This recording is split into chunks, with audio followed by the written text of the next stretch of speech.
vous êtes iconographe, peut-on vous définir comme une peintre d'icônes ou sinon comment vous définir? Pouvez-vous nous dire ce qui vous a amené à pratiquer cet art de l'icône?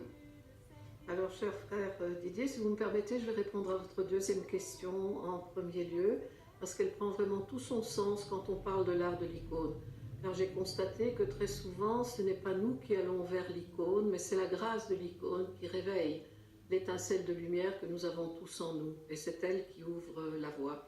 Et dans mon cas, en revoyant mon parcours depuis le début des années 2000, c'est lors d'une de mes dernières conférences comme interprète des Nations Unies à Palerme, en Sicile, que cela s'est produit, presque à mon insu.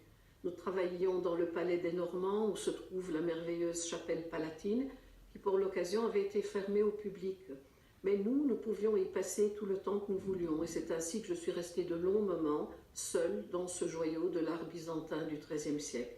C'est un peu plus tard que j'ai rencontré mon maître iconographe, Giancarlo Pellegrini, ainsi que d'autres enseignants de cette tradition. Et je me suis efforcée, en toute simplicité et humilité, de suivre leur enseignement. Pour répondre à votre première question, je ne suis pas une iconographe professionnelle. Ce qui m'intéresse avant tout dans l'icône, c'est sa dimension mystique et universelle. Et je cherche toujours à allier le travail esthétique de recherche de beauté à cette quête intérieure de vérité.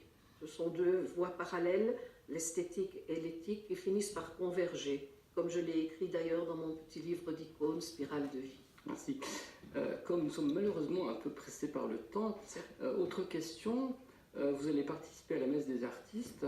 Quelle sera votre participation et celle des autres artistes? Y aura-t-il d'autres iconographes? Oui, je participerai comme artiste avec une œuvre qui a été acceptée par notre aumônier des artistes, le père Yves-Marie Lequin. Et ensuite, je suis chargée aussi d'organiser la réunion des iconographes. Donc il y aura certes d'autres iconographes, et toujours un moment très prenant, un moment très fort de la messe des artistes, où le père aumônier bénit les icônes de façon tout à fait traditionnelle. Merci. Je crois qu'il faudra que je vous réinvite parce qu'il y a plein d'autres choses à entendre de votre bouche d'iconographe. Mais hélas, nous atteignons la fin de l'émission. Frère Yves-Marie Lequin,